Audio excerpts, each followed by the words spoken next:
Hello and welcome to the Florida Peanut Podcast. I'm Noah Walker, and joined in studio today I have two awesome individuals. One that you know very well, and that's Laura Fowler-Goss, the Executive Director and fearless leader of the Florida Peanut Federation. And joining us, we have Miss Kelly Aue, who is with the Suwannee River Partnership, and she is the Outreach Coordinator of the Suwannee River Partnership. Welcome. And Thanks. of course, I am Noah Walker with all things visual marketing. Kelly, welcome to the studio. Laura, welcome back. Yeah. Super glad to have you guys both here. Kelly, why don't you tell us what you do with the Suwannee River Partnership? And I would say her title is deceiving because there's a lot of people she has to keep happy in her role. I'm told that I should just be called a cat herder at this point in time. but yeah, there's a lot that happens with the Suwannee River Partnership, but it was something that was formed in 1999, so it's been in partnership for a very long time. It was formed with FDAC's Office of Ag Water Policy and also University of Florida, and it has since morphed to include Florida Department of Environmental Protection, the Suwannee River Water Management District, and a whole bunch of other people that are part of that. We initially started being focused in 1999. They were formed to really help in the dairy industry because dairy farmers needed a lot of help with just being able to reduce their impact and get some funding to help them move a little bit further in their practice. But that has changed now because with the laws that are in place, we're a little bit more focused on other nitrogen users. And so we work a lot with trying to help reduce our water and nutrient impact in the Suwannee River Basin. So this is a localized position. Is this position duplicated throughout the state? It is not. There's similar partnerships in other places, but it's not like this. And so we knew you were special. I'm very special. So this position, it is grant funded. So it's grant funded through FDAC's Office of Ag Water Policy, but Florida Department of Environmental Protection pays into that. The Suwannee River Water Management pays into that. But I'm housed at the University of Florida. I'm actually at the Live Oak Research Center, the North Florida Research and Education Center, Suwannee Valley. And I like to say I'm there because we're Switzerland, we're not regulatory, and so I'm able to do some education things that kind of goes across all sides. Okay, so the outreach that's in your realm, is that to producers or consumers or both? It's a little bit of both, although we are very focused on producers in agriculture, because if we think the reason why this position is in existence right now is because of the basin management action plans that are in place in the Suwannee River Basin and the Santa Fe River Basin. Okay. And so if you don't know what a basin management action plan is, we have to take for example the Suwannee River Basin, we have to reduce the amount of total daily maximum load of nitrogen into the Suwannee River Basin by 4.2 million pounds in the next 20 years. Who made up that? Who came up with that? Great question. Was that like a legislative deal? So I recently found this out. This all stems from a law that was put in place in 1999, and I cannot remember what it's called, but it was a federal law that was kind of put into place, which also, if you think about the Suwannee River Partnership, was formed then. And then there's been like the Clean Water Act and other things that have happened. Got it. So, but the BMATs are directly through Florida Department of Environmental Protection. Okay. Why are people so scared of them? I don't know why they're so scared of them. I mean, I think it's a great opportunity for us. Okay. I like to say that farmers are the bigger piece of the pie in the Suwannee River Basin. I like to say that we have opportunities for change, or we are the solution for the change. I don't ever like to come at someone saying they're a problem. But I think we have a lot of opportunities in this BMAP to really help growers be able to advance their best management practices to really start to reduce their water and nutrient load, which in turn means that they're spending less money, which means hopefully they're making more money. Because I was thinking this is still her introduction, Noah, but I was thinking like, okay, you're asking old men to change. That's one thing, but then also what's in it for them, and you just said it there. That cost savings is more important now than ever. Yeah, and also they want to continue to be able to farm the land, right? So they got to have the resources to be able to do that. Yeah. Okay. And we want to keep farmers in business here. I mean, we do not want North Florida to become a chopped up kind of like South Florida is with developments. Like, we are trying our best to figure out solutions to help keep farmers in business. There we go. Okay. Very cool. Yeah. Well, you told us a little bit about the history and when it was formed and how it was formed, but when we say Suwannee River Partnership, who are the partners in that partnership? So good question. the partners are the funding agencies that I told you about, which is FDAC's Office of Ag Water Policy, FDEP, Suwannee River Water Management District, University of Florida, IFAS. But then we also have environmental groups. We have like Audubon, Florida's part of it. They're very active. We also have representatives from Georgia that's part of it because the Suwannee River Basin starts in Georgia. But basically, if you can think of a stakeholder, of course we don't have full representation of all the stakeholders. We're still trying to get that. But if you can think of a stakeholder that would be in the Suwannee River Basin, that is who is part of our steering committee or the Suwannee River Partnership. So we have growers, federal and state agencies, environmental groups. We try to encompass everyone. Stakeholders in the purpose of maintaining a nutrient-rich but not a healthy environment. Yeah, in the healthy Suwannee River environment. Basin. Good. Yeah. Interesting. So Okay. So the overall purpose is, and I think that you identified this a little bit, was to decrease the nitrogen by now repeat that figure for us. 4.2 million pounds. Yeah, that's in the Suwannee River Basin. It's a little bit different for the Santa Fe, and it's kind of broken up. But yes. How far along in that goal are we? Good question. I think we're halfway there, Noah. We're halfway there. We've done a little bit of math, and if I had it in front of me, I could probably tell you exactly what the math is. But we do have some projects that are underway that's really helped farmers reduce their nitrogen inputs by 50 pounds per acre. And when you add that up overall, we can reach that number halfway. If we could get every single farmer to reduce how much they're putting on corn by 50 pounds, then we would be halfway there at this point in time. And we are probably getting close, but it's really hard.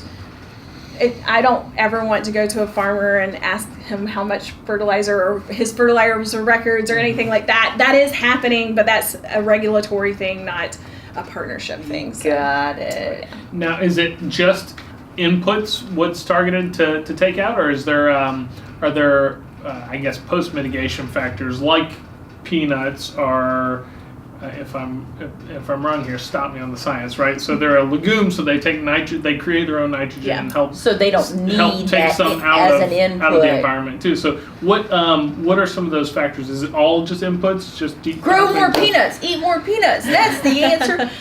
But as a rotation, they're important. Yes, right. Peanuts are a great rotation with corn. A lot of people in this area do corn peanut rotation. Yep. We even have a few of corn peanut carrots rotation. Yep. I can never remember if it's corn carrot peanuts or corn peanut carrots. There's so many rotations out there, but there's a lot of different rotations that are happening, and those are very important because we need peanuts behind corn to help take up some of the last parts, or be able to produce that nitrogen. Corn can take that up whenever it gets planted. What is the end goal year for that decrease by 4.2 million pounds? So the end year of the 20 years. What is the goal year? Oh, 20 years. So it's 20 years. We've already hit the 5-year mark, I believe, this year. There is some litigation that's in play, and so I don't want to get into that because we don't know exactly what's going to happen. So I like to think we're still at status quo until that change happens. So we're at the 5-year mark right now. Very good. Yeah. Great. Well, so that's the Suwannee River Partnership. Yeah. Its purpose, a little bit of its history, the partners of it. You are part of the Suwannee River Partnership as their outreach coordinator. What does that entail?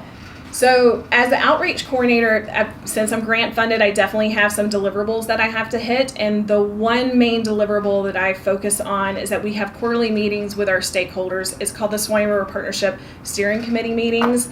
And I take a lot of time to kind of listen to exactly what's happening in the environment of producers, and then also on the environmental side, also listening to what our partners and stakeholders need to learn a little bit more of. And I try to plan these quarterly meetings with a field trip to go see that, and also presentations to learn more about it. Because at the end of the day, we're using science-based solutions to reduce our water and nutrient impact. So we're trying to look into these more advanced best management practices and different things that are happening. How cool is that? So it's in working where you do the research center, you probably have access to a lot of great leads on what you can teach them, right? Yep. Whether it's new rotation or new technology. What are some of those things that are on your guys' radar to teach producers now? So we have several projects that actually the partnership helped get funded. Nice.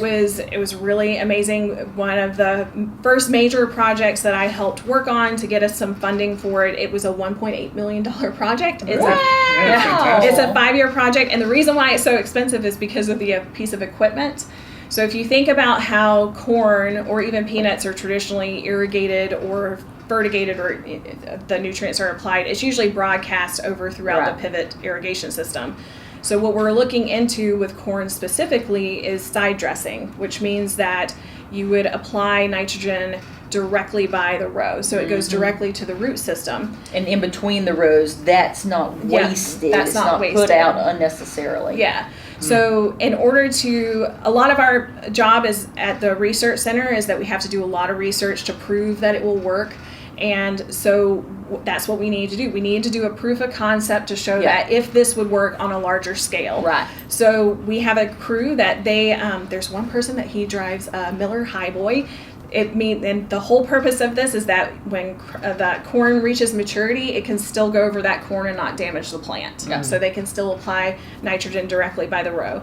And so he visits 3 farms a year, and he does maybe half a pivot for a farmer. And it's just kind of comparing the difference between those 2 practices. And we'll be doing that. We just hit our 3rd year, and so we have 2 more years to go on that project. Yeah, that's exciting. And so that highboy machine is stationed at the research center, right? It is. It's dispatched from there, basically. It is. I would say, and I'm totally making this up, but I would say 75% of Florida Peanut Federation peanut farmers also grow corn. Yeah. Wow. So, it's significant in this podcast, and I want to drive it. I would love to drive. It takes Down the highway. I want to go down the highway. It takes 5 computers to run that thing. Wow. I feel like you have to really know how to play video games in a way to run this tractor. I know how to play Monopoly, Solitaire. But yeah, we have one person that he is dedicated. He learned how to drive that, and that is his job. Is That's to drive awesome. that. Yeah, it's really cool to watch him do it. And you made that happen, like, through your program. That's incredible. Yeah, mainly it was just I just brought them together, and we just talked about it. And we saw it in person of a farmer that actually did it, that he retrofitted his tractor to be able to do it for the first few passes. And that's what helped get it started. Yay. Yeah. And so the data collection and keeping and analyzing, who does that for this program? It's the University of Florida. So it's okay. I was going to be really, really impressed with you. Nope. We have a regional specialized agent at our center. He is our water agent. Sudeep. Yep, Sudeep. Yeah. Sudeep Sidhu. And so he, it's his grad student that I think is probably helping figure all of that out. Good. Yeah. Good for them. Yeah. That's awesome. So this is a project. These are the kind of projects that you gather your stakeholders on, and they go out and they learn about this stuff. Who are some of your stakeholders?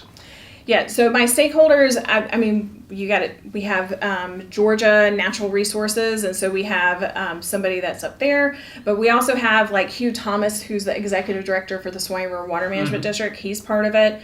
We also have the director of FDAC's Office of Ag Water Policy. He's part of that as well. His name is Wes Gregory.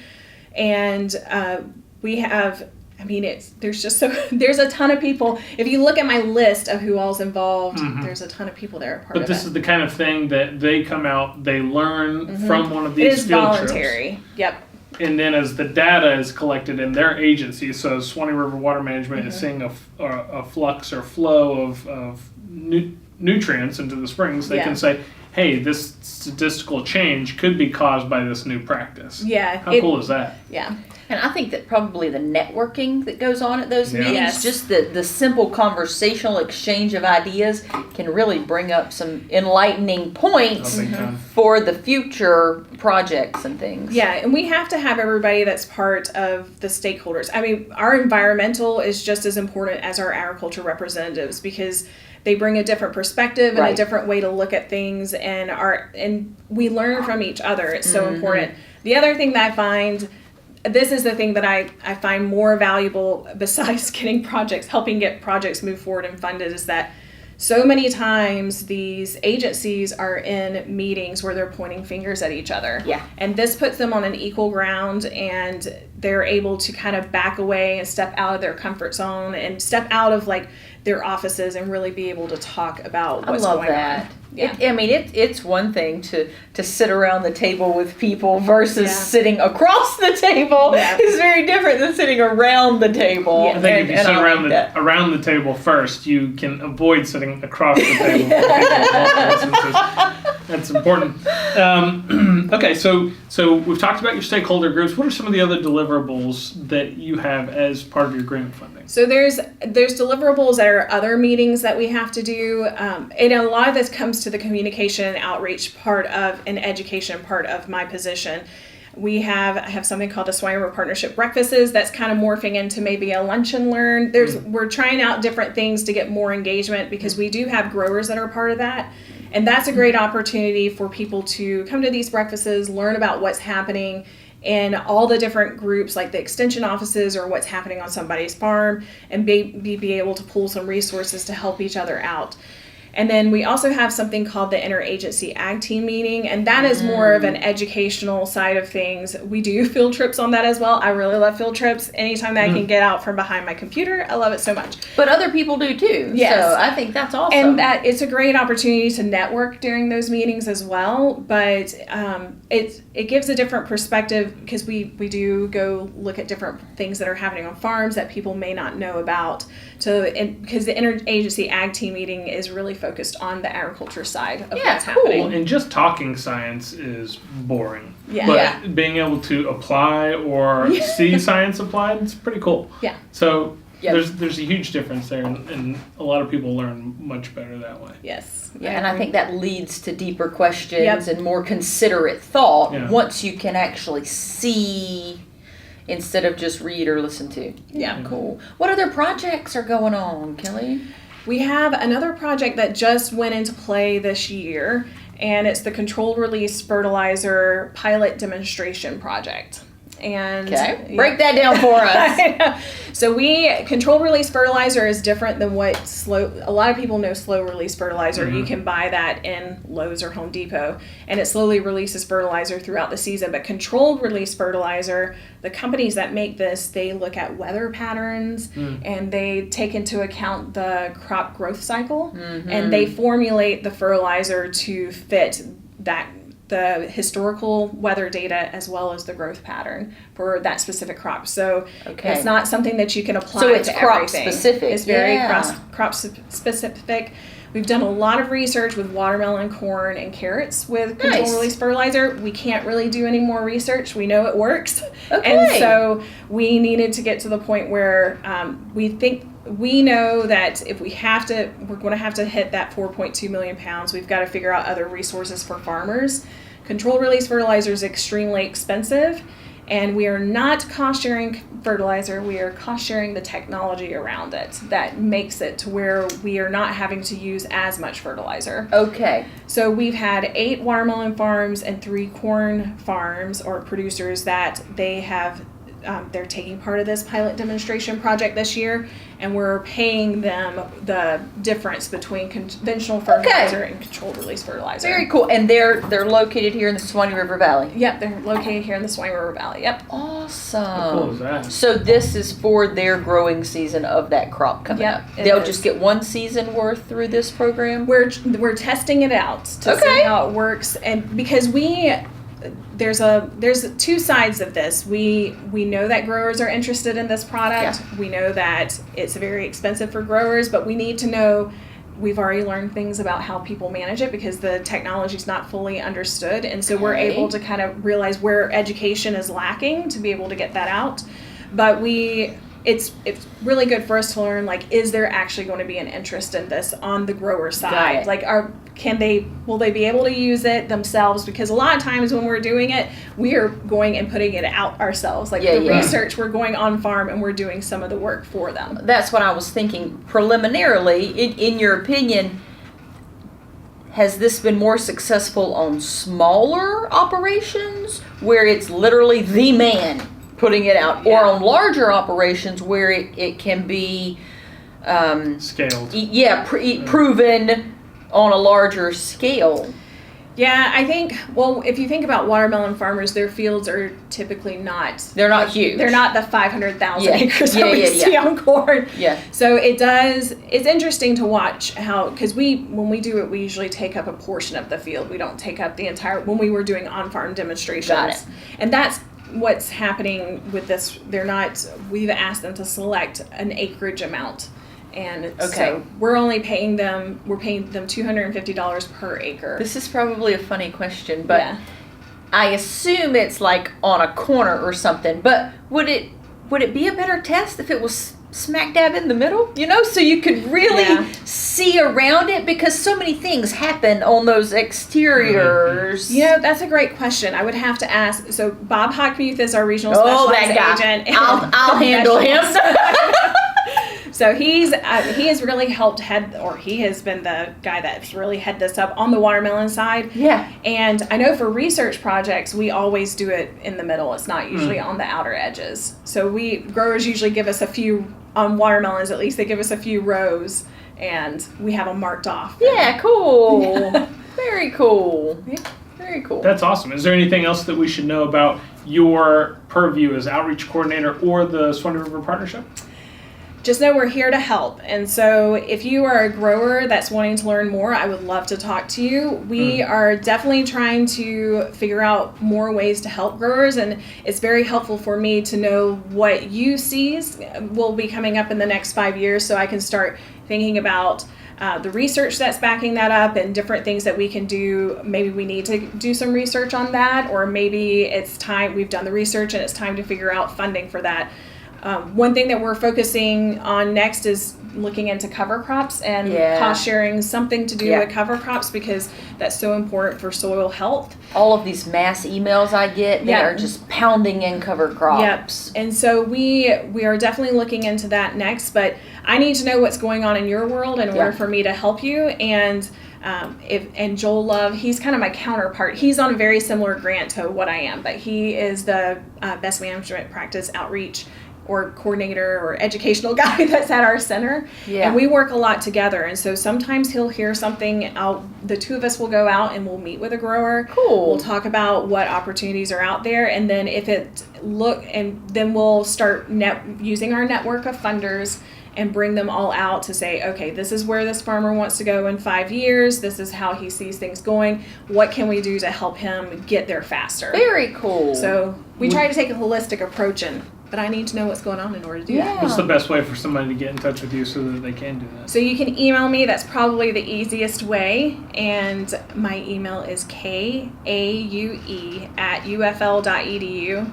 That's easier than mine. KAUE. KAUE at UFL.edu. Yep.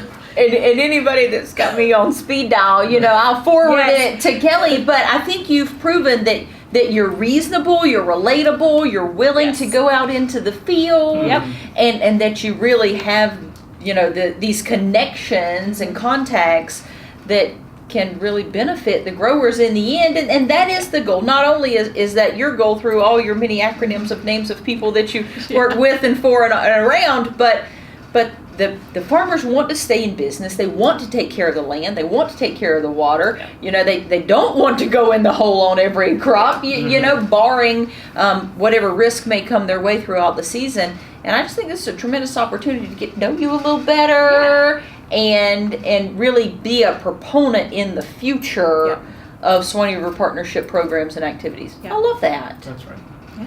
Well, thank you for joining us here in studio. This has been the Florida Peanut Podcast. I'm Noah Walker with All Things Visual Marketing. We're joined today by Miss Kelly Aue, who's the Outreach Coordinator for the Suwannee River Partnership, and of course, our fearless leader and Executive Director, Laura Fowler-Goss of the Florida Peanut Federation. We hope you enjoyed this information. All of her contact information will be in the show notes, so check that out, and have a wonderful day.